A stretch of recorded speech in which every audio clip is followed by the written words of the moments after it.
नमस्कार दोस्तों Goa cyber cell से आजकल बड़ी संख्या में बैंक अकाउंट फ्रीज के केसेस आ रहे हैं। अब अगर आपका भी bank account Goa cyber cell ने फ्रीज कर दिया है तो उसको अनफ्रीज कराने के लिए आपको क्या करना है और क्या कारण है जिसकी वजह से गोवा साइबर सेल इतनी बड़ी संख्या में बैंक अकाउंट फ्रीज कर रहा है। आज इस वीडियो में हम इन्हीं टॉपिक पर डिस्कस करने वाले हैं। तो वीडियो बहुत ही इंटरेस्टिंग होने वाला है और इन्फॉर्मेटिव भी, तो इसे अंत तक आप जरूर देखिएगा। दोस्तों मैं हूं एडवोकेट आयुष गर्ग और आप देख रहे हैं अपना YouTube channel online legal centre.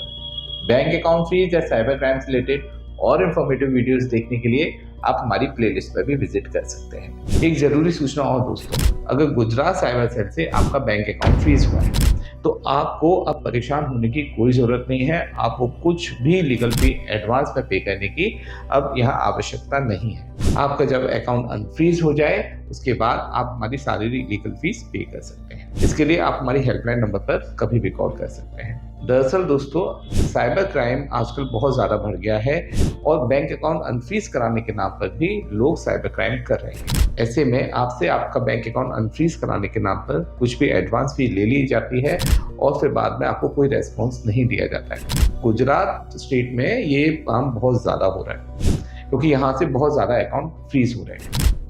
तो ध्यान रखिए, जब भी गुजरात से आपका बैंक अकाउंट फ्रीज होता है आप हमसे संपर्क करें। कोई भी लीगल फी एडवांस में पे नहीं करें और अकाउंट अनफ्रीज होने के बाद अपनी लीगल फी पे करें। ये हमारा एक प्रयास है आपका हेल्प करने का इस मुश्किल घड़ी में। चलिए अब बिना देर करे टॉपिक को शुरू करते हैं। दोस्तों गोवा फेमस है टूरिस्ट स्पॉट के लिए। यहाँ पे लोग अपनी थकान मिटाने के लिए, अपने समय का एंजॉय करने के लिए जाते हैं, लेकिन आजकल बड़ी संख्या में यहाँ से बैंक अकाउंट फ्रीज होने के केसेस आ रहे हैं, जिसका सीधा कारण है कि यहाँ पर साइबर क्राइम के केसेस बहुत ज़्यादा इस समय हो रहे हैं। गोवा साइबर सेल इस समय साइबर क्राइम के मामले में बहुत ज़्यादा एक्टिव हो गया है।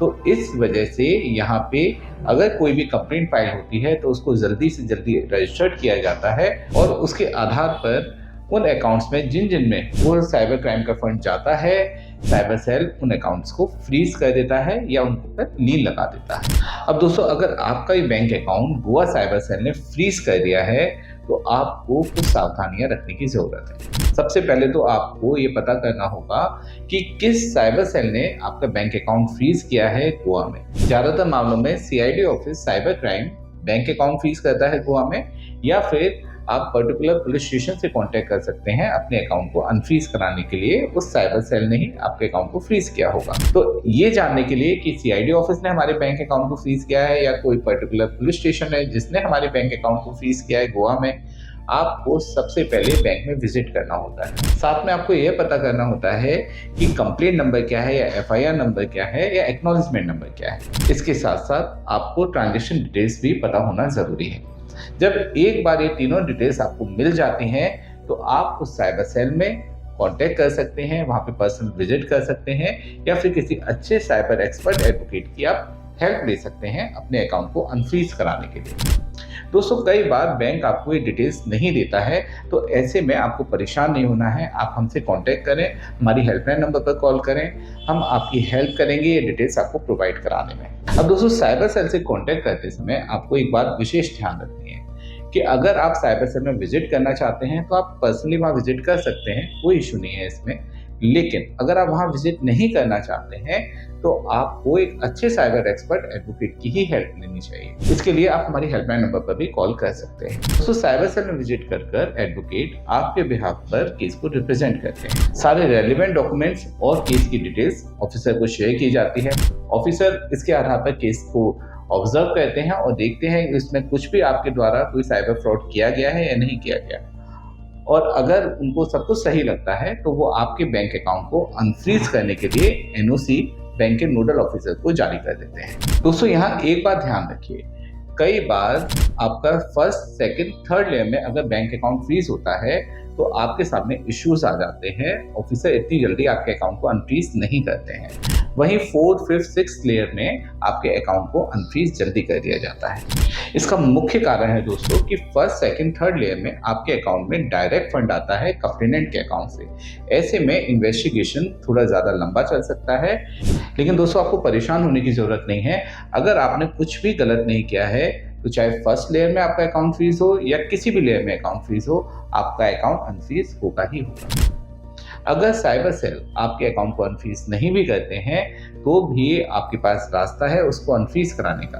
आप कोर्ट के थ्रू भी अपने अकाउंट को अनफ्रीज करा सकते हैं। इसके लिए आपको उसी मजिस्ट्रेट कोर्ट में एप्लीकेशन फाइल करनी होती है जिसके ज्यूरिडिक्शन में वो साइबर सेल आता है। आप उस स्टेट की हाई कोर्ट में भी एक रिट पिटीशन फाइल कर सकते हैं। कोर्ट ज्यादातर मामलों में डिस्प्यूटेड अमाउंट को होल्ड कर आपके अकाउंट को चालू करने का ऑर्डर साइबर सेल को दे देते हैं। अब दोस्तों यहाँ सबसे बड़ी बात यह आती है कि आपको ऐसी स्थिति में चाहे कोर्ट के थ्रू आप अपने अकाउंट को अनफ्रीज करा रहे हैं या साइबर सेल के थ्रू अनफ्रीज करा रहे हैं, एक अच्छी सलाह की और लीगल गाइडेंस की जरूरत होती है जो आपको कोई भी साइबर क्रिमिनल एडवोकेट ही प्रोवाइड करा सकते हैं। नॉर्मल एडवोकेट्स को उतनी जानकारी नहीं होती है इन केसेस के बारे में, तो वो आपको ये जानकारी नहीं दे पाते हैं। तो एडवोकेट चुनने में आप हमेशा सावधान रहें। दोस्तों ऑनलाइन लीगल सेंटर एक लॉ फर्म है। हमारे ऑफिसेज ऑल ओवर इंडिया है। बैंक अकाउंट फ्रीज या साइबर क्राइम से रिलेटेड किसी भी हेल्प के लिए आप हमारी हेल्पलाइन नंबर पर कभी भी कॉल कर सकते हैं। हम आपकी पूरी हेल्प करेंगे। वीडियो अच्छा लगा हो तो इसे लाइक शेयर कमेंट जरूर कीजिएगा और अगर चैनल को अभी तक सब्सक्राइब नहीं किया है तो इसे सब्सक्राइब भी जरूर कर लीजिए, जिससे आपको हमारे लेटेस्ट इंफॉर्मेटिव वीडियोस के नोटिफिकेशंस मिलते रहेंगे और आप भी लीगली अपडेटेड रहेंगे। अंत में सतर्क रहें, अपने अधिकारों के लिए जागरूक रहें और ऑनलाइन लीगल सेंटर से जुड़े रहें। मिलते हैं अगले वीडियो में। जय हिंद।